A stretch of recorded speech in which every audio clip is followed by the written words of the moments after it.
So let me just say, Jackie Chan has still got it, right? Oh man, he has this new movie out right now called The Shadow's Edge. It is awesome. The action scenes in it are badass. The cast is badass. It's just, Jackie is just getting older, right? He's getting up there. Jackie, you're so old, but he can still fucking hold his own and he can still do stunts and he can still make movies. I didn't see the newest Karate Kid, but I mean, he's still doing things, and I'm so glad. But The Shadow's Edge was cool. He ends up being this retired police officer that was part of this surveillance team. And they say surveillance team, but it's, undercover operatives, people that, go undercover for long periods of time, trying to make busts and all that, break cases, all the, the usual stuff, but they just call them they're a surveillance team. And the one assailant that he was never able to capture was the Shadow. He was this guy that would always just disappear, do heists, do this, do that, but always disappear without a trace, never be caught on camera, never be caught on like film. It was just wild, right? This guy was able to get away every time.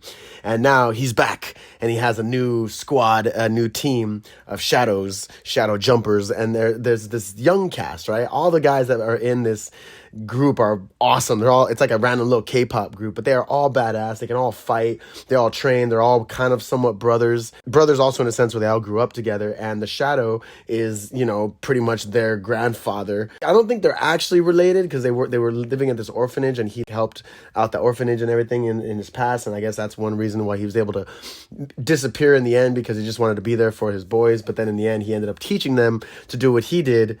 And in a way, kind of not ruining their lives, but putting them always in danger and, on the run from the government and the police. So they end up doing this crazy heist. They end up stealing, $1 billion from this investor or whatever. So they have to bring in Jackie Chan's character, right? You got to bring this retiree out of the woodworks to finally bring the Shadow to justice. And Jackie goes, the only way we're going to be able to do this is if we don't trust AI. You can't trust computers. You can't trust systems because those can be hacked. They can be, destroyed. They can be compromised. We need real people on the field.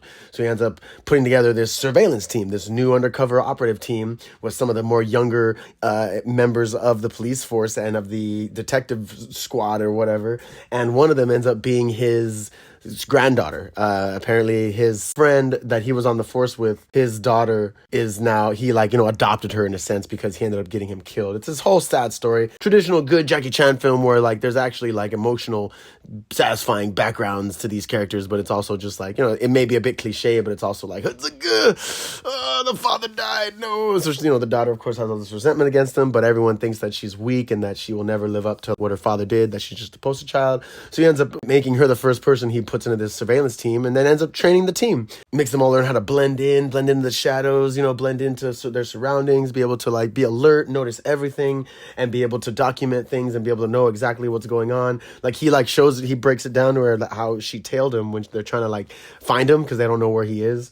Jackie Chan's character, and they send in his granddaughter, of course, and she's tailing him, and he documents everything that she did, and it's hilarious. Total Jackie Chan epic boss moment. But it was awesome. So the whole team gets together, they train, they learn, and then of course they go and they have to take down the Shadow and his new operatives, and it's just badass. All the fight scenes were great. All the fight scenes with all the supporting cast and all these young actors was awesome. And then when Jackie Chan would fight, hey, he still got it. He was taking on 1 to 2 people at a time, of course, here and there. They showed the behind the scenes, of course, at the end of the film, and a lot of the stunts he was still doing himself, which was awesome to see. But it's also crazy because again, he's 70, 80 years old, but he's still doing all this stuff. It's awesome. Yeah, in some scenes you could clearly tell that there's a body double, but the body double does their best to look just like him, but you could just tell that that's not him and that, he can't move that fast or that agile. He's not that agile because he's so old, but all the scenes where they're really up close on him and he's doing blocks or he's stopping things or, fighting people up close, it's awesome. It is just really cool. Suspend the disbelief. I love it. It's absolutely awesome to just see him. And it was in theaters, so it was definitely an action thriller where you're just invested. I was invested the whole time. It's great. And the Shadow, the guy that plays the Shadow, is also an older guy, and his character was badass. There's a whole scene where he goes back to that orphanage and there's a gang living there, and he just kills the whole gang with a single pocket knife, and it's just so badass. He gets stabbed a couple times, but he fucking lives, and it's just so badass. The movie was emotionally charged. It was physically charged. I mean, it was just an awesome viewing experience, and the entire cast did fantastic. I mean, hey, I am always down for a foreign film, and Jackie Chan's, no matter what his political siding is or leanings are or what he's done, he will always be one of my favorite actors, fight choreographers, and just stuntmen, because he's all of them in one. And just, it was so cool to see him back in action and on the big screen. So Jackie Chan, welcome back. See you in your next project, and thank you thank you for everything that you've done, and I'll always be a fan. So yeah, The Shadow's Edge, check it out. It probably won't be in theaters long. It'll probably be streaming before we know it, but when it is on streaming, definitely check it out, because you will not be disappointed. So badass. This is Ghost and the Craig. You guys have a fantastic rest of your week. Peace.